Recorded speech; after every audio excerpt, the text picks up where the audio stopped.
Je m'appelle Florent Chouvet, j'ai 36 ans. Je suis originaire de Colmar en Alsace et je suis maraîcher à mon compte depuis 2 ans.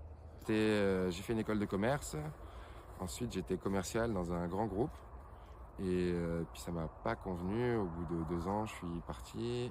Et donc après ma formation, je suis allé me former 2 ans chez un maraîcher pro qui avait déjà un petit peu de bouteille. Il m'a vraiment pris pour me former à l'installation et pour me former pour être un futur patron et un futur agriculteur. Donc j'ai commencé à chercher du foncier avec de l'eau. Seulement dans le coin, c'est cher et au-delà d'être cher, c'est qu'il n'y en a pas beaucoup de disponibles. Et donc l'alternative que j'avais, c'était de venir ici dans cette coopérative agricole où ils me mettaient à disposition du matériel, un petit hectare pour pouvoir cultiver. Il y a de l'eau disponible, donc on partage tout en collectif.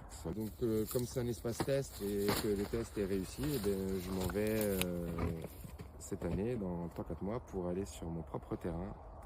Le terrain que j'ai là, il est à Castries. C'est à une quinzaine de kilomètres d'ici.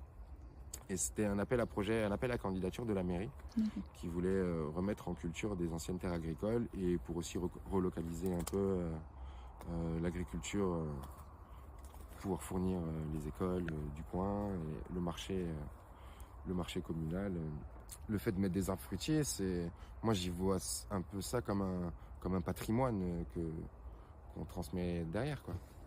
Donc que ça soit un autre agriculteur qui reprenne mes terres ou la mairie qui décide après moi finalement, s'il n'y a pas de repreneur, mais qui décide aussi d'entretenir tout ça. Enfin, quand tu as des arbres qui ont 10, 15, 20 ans et que ça produit, en termes de choix de variétés, d'espèces, j'aimerais un peu de diversité quand même, pour pas faire que de la pomme ou que des figues, pas mettre tous mes œufs dans le même panier. Mais en même temps, je réfléchis à quels arbres peuvent être encore là et sans galérer, tu vois, dans 20 ans. C'est-à-dire que là, je suis plutôt à chercher des arbres, enfin des variétés qu'on essaie de faire remonter du sud, petit à petit, quoi. Il y a moyen qu'on se tourne vers les arbres qui poussent en ce moment au Liban, par exemple. Donc que ce soit les figues, certaines arachides aussi. Ce qui ressort pas mal aujourd'hui, c'est la méthode Fortier. Et Fortier, il s'est inspiré des maraîchers du 19e siècle, où on était sur des petites surfaces et on intensifie vraiment les cultures. Sur la même planche de 30 mètres, on va faire 3 voire 4 cultures dans l'année. Sur 300 mètres carrés, j'ai les patates douces. Sur l'autre jardin, je vais avoir les courges. Sur un autre jardin, j'ai les solanacées. Donc tomates, aubergines, poivrons. Un autre jardin où je vais avoir les courgettes. Et en fait, pour faire ma rotation de culture, je vais faire bouger ces jardins-là. Bon, déjà, si je fais ce métier-là, c'est parce que ma journée, j'aime bien la passer dans la nature, quoi. J'ai choisi de faire un métier qui me plaît. Et là, c'est pas un métier qui est facile tous les jours. Ça va être les conditions de travail qui vont être compliquées. En été, c'est dur. En hiver, c'est pas facile non plus. Mais mon cadre de travail, il est trop bien. Alors c'est sûr, il y a des tâches des fois qui sont hyper répétitives dans la journée. Quand on récolte les patates, Par contre, quand j'en ai marre, je me pose par terre et puis je regarde les papillons, les oiseaux. Je m'arrête sur les vers de terre qui est différent de l'autre à côté. Enfin, je retourne un enfant.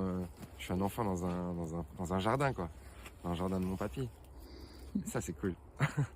Ouais, des crayons, j'en avais plein. Moi, dans mon objectif, c'était de faire une petite ferme maraîchère sur petite surface où où je suis pas mécanisé, donc pas d'hydrocarbures et zéro intrant. Zéro intrant, ça veut dire que j'achète rien à l'extérieur. Je suis autonome, donc autonome en biomasse. Si je veux faire mon compost, faire mon broyat, impossible. Impossible tout seul, c'est pas possible. Et c'est en termes de surface, il faut de la place, quoi. Pour faire du broyat, il faut des arbres, ça demande du temps, ça demande du matériel. On m'a filé un gros tas de branches, un broyeur, on m'a dit vas-y, feu.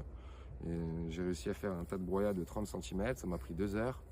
Je me suis dit, ouais, ok, d'accord, je suis pas prêt de mettre 100 tonnes hectares sur ma parcelle, quoi. J'aimerais faire de la distribution vraiment courte et de la vente directe. Déjà, c'est notre manière de valoriser le mieux le produit.